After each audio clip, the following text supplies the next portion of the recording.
I had something I want to ask. That you said you have structure now. What exactly does that look like for you? So I would wake up, we would stretch for an hour, walk the dogs. I usually skate the dogs depending on where I'm at.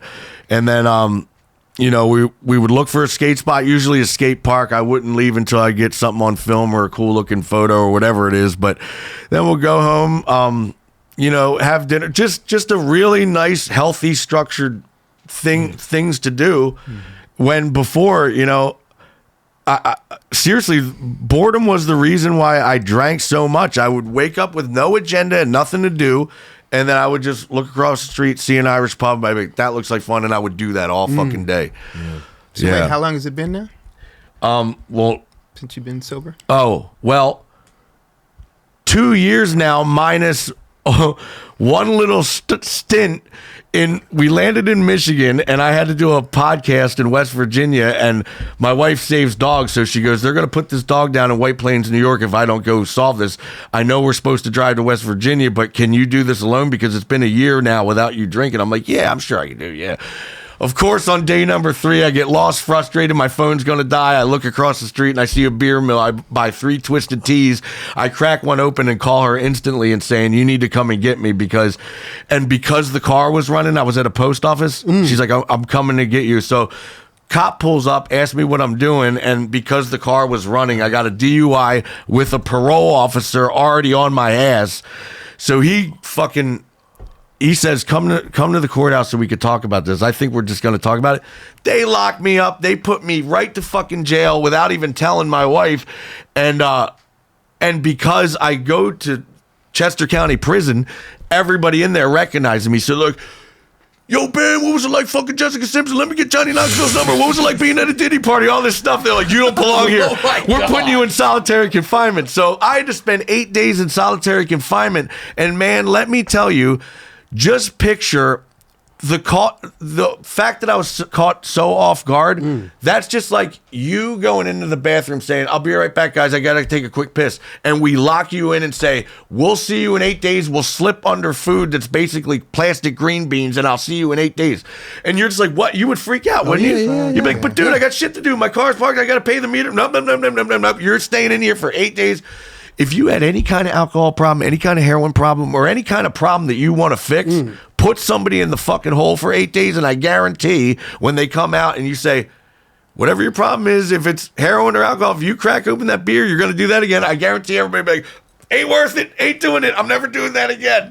That was gnarly. It was gnarly. That was my last straw. I was just like, I am done, man. Like, because all you're left with is you stuck in a white, dirty room with you, yourself, and I, stuck with your thoughts. On day number 4, they gave me like a pad of paper with a pencil and whatever, and maybe some Stephen King book that I barely read. That's but great. Yeah, not even a self-help book. But man, you're just stuck in there to think, and you don't really want to eat the food because it's on this like rubber ass tray with like straight up mystery meat, man. I took a bite of this. It tasted like liverwort, I don't even know what. And then the green beans, they felt like they were plastic. And like, if you get pasta, it's just boiled pasta, and that's what you eat. There's no sauce, there's no salt, there's no pepper, not even butter, and stale ass cornbread. So like, I barely ate in there. It was official torture. And your wife couldn't do anything. Nope. I just had to fucking power it out, and I learned a big lesson from that. Yeah, it's gnarly, man. So wait, when the cop pulled you over, did you already consume the drinks, or you just had one open? I consumed one, and I had 2 more, but the fact that it was open and the car was running, if it would have been shut off, everything would have been A-okay, but, Damn, dude. I mean, I guess they say everything happens for a reason, but it's just, after going a whole fucking year, and then I finally decide to open one up, get DUI, go to jail. I have to get Donald Trump's lawyer to fucking pay $30,000 to get me out of this fucking mess. It was bad. So it really taught me a lesson. And if it wasn't for that, who knows? Maybe I would have still been on the same destructive path. Well, I like tuning in. I like turning on the Instagram or whatever and seeing something positive now, because I feel like every time your name would come up, it'd be this negative thing. It'd be this, it'd be that, it'd be something crazy going on, And that's the thing. Like, when you're in 5 different lawsuits, and like, a custody battle. You haven't seen your son in a while. You've been locked up in the Guinness Book of World Records of longest Florida shuffle, which means that if you get 5150, that means you have to do 90 days. And if the interventionist knows that you have good insurance, they'll find reasons to keep you there for eternity. So, 88 days. I got 2 days left. I'm getting out. We need to keep him here because we love collecting $1,300 a night from his insurance.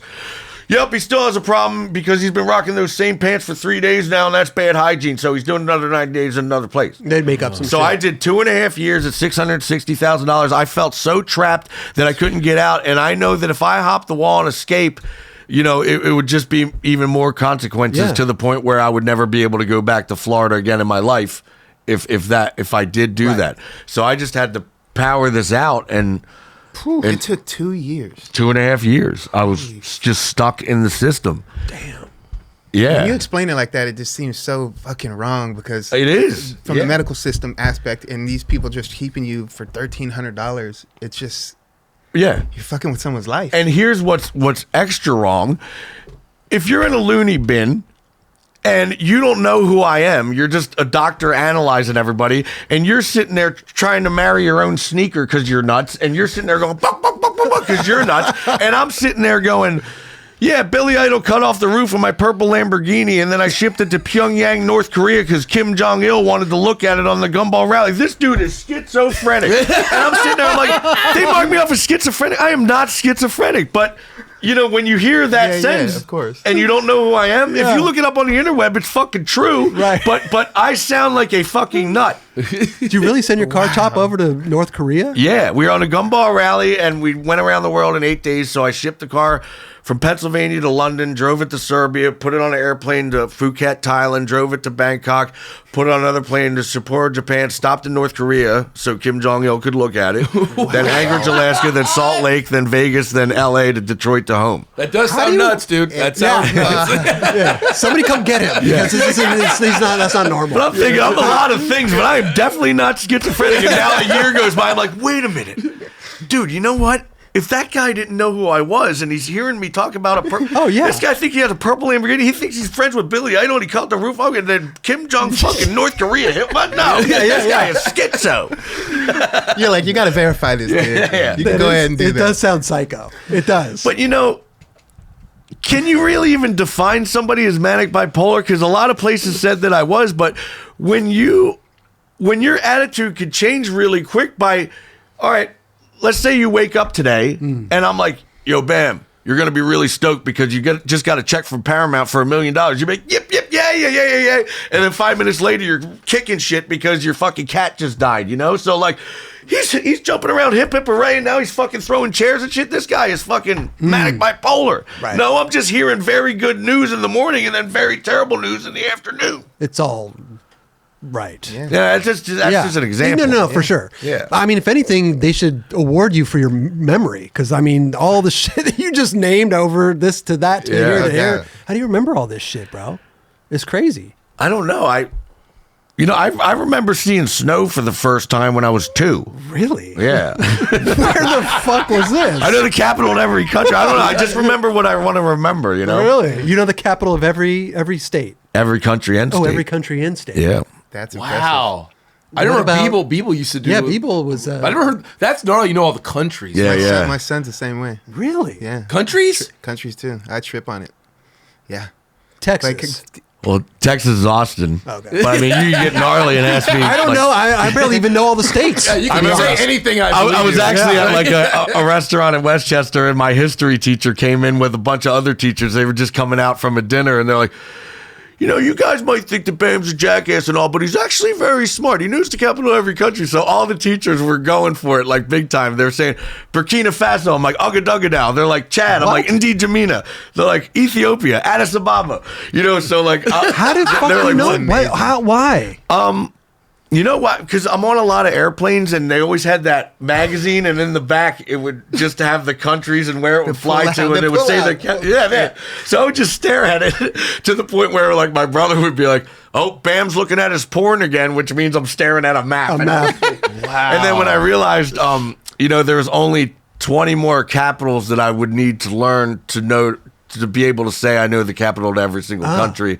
I just wrote the rest down on a shoebox, and I just kept looking at it when I was driving. So now I just can't be stumped. I mean, if you were on the airplane, I'm surprised you didn't have everything that came in that magazine, like the 6-foot Bigfoot. That was you know what I mean? What are those? What was that Yeti, called? Yeah, it was like the. Dude, I used to look every time I would get on the I would look at that and shoot a photo of it every single time. Yeah, because there was it was like a sharper image, you know, magazine. They had all the cool shit in there. It was Air Mall. Air Mall. Oh, Sky Mall. Sky Mall. Yeah. What was? Yeah, I'm surprised you didn't have every Sky Mall fucking thing. But that's impressive, dude. Yeah. Really that's is. fucking impressive. So now that my wife is getting into the whole skate scene and, you know, What does she think meeting of it? people. Well, the first thing she sees is because we're living in Tampa now. So Jake Alardi lives in Sarasota, and I start skate with him all the time.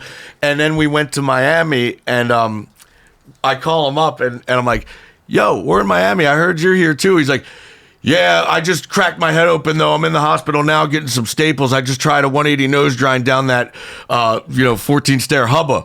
She's like, "Oh my God, you want us to visit you in the hospital? Are you okay? What are you gonna do now?" He's like, "Well, I'm just going to get out and I'm going to go back and try it again." She's like, "What do you mean? You're going to get out of the hospital with the staples in your head and fucking go back and try it again?" He's like, "Yeah, I just forgot to put some, what do we call it, the Bondo on the crack, and now I know that." So she's like, "You guys are fucking crazy." Yeah. Is this the first time she's had kind of a skate, like exposure? Yeah, you know, and now she stretches Jake Alardi, Jake Wooten, you know, whoever we're with, she always breaks out the table and, you know, she gives me the full treatment. Right. But, you know, when anybody else looks like they need it, she'll bust it out too. Wow. But What about food wise? Does she help you like what to eat or eating? yeah, better? man, all that. Like, you know, especially skating with Naja at Lot 11, you know, because she's seen him on SLS and all that because we watch it at home. And, you know, he breaks out this green machine smoothie out of his little lunchbox with fucking this nice salad with just vinaigrette and chicken on it. She's like, "You know what? He just made me realize that we do eat like shit at times." She's vegan and vegetarian. So, you know, but sometimes when we're on the road, it's really hard to not get something that's healthy. But you know, she just got her blood work done, and it was to the point where she had a big iron deficiency where the doctor said you have to start eating either salmon or chicken or something. So yeah, eating is a big part of it. Yeah. For sure. Yeah. For sure. Huge. It's where we get our energy. So skating, I feel like like in the beginning of the episode, I feel like you're just on this world tour, man. I feel like every time I turn on Instagram or something, you're somewhere else. Yeah, You're just like I fucking said, going. I haven't been home in bro. 9 months, and I get in the car and we just drive from place to place, and whether we stay at like a friend's house who has a nice big house or an Airbnb or whatever it is, we just go wherever it is that we want to go. And my only focus now, you know, I had too many fucking things to do in my head. I want to do this, I want to do that, I want to work on this, I want to work on that. No. I just boiled it down. I want to learn all my skate tricks back and then some. Because, you know, they always say you can't teach an old dog new tricks. Well, I bet you differ, because as long as I don't get hurt, then I'll be able to learn some new shit, you know, and if I haven't already. I was going to say, what's something that you really want to learn? Just crooked grind, nollie, flip out, things like that. Okay. On a which ledge. I know On a I could do, ledge? but You could definitely do that. Or quarter, or kind of like on a downhill ledge, but I mean stuff like that. But every time I go to the skate park, I'm always either wiring a trick that I already know how to do, or just learning an old trick back. Right. You know, whether it's a tray flip to nose stall or whatever, I'll work on that, and then I'll be too out of breath to even try the crooked grind nollie flip out. But it's coming as long as I don't get hurt. You heard it here first. Yeah. Crooked grind, nollie flip. That's a good one. And, you know, That's just a good one. all these new flippity flip tricks out that I never thought were possible back in the 80s and 90s. And then I see them do all these, doing it first try. I mean, Gustavo Ribeiro, tray flip nose blunt to big spin out in his run during the finals with 10 seconds left. I mean, come on. That's incredible. That wasn't your first street league you went to, was it? It was. That was your first. The one in Miami was the first street league you've ever been to. Yeah. It was an exciting one, bro. It really was. It was. What did you think? I mean, 9 Club all day. Yeah, that's right. That's right. 100%.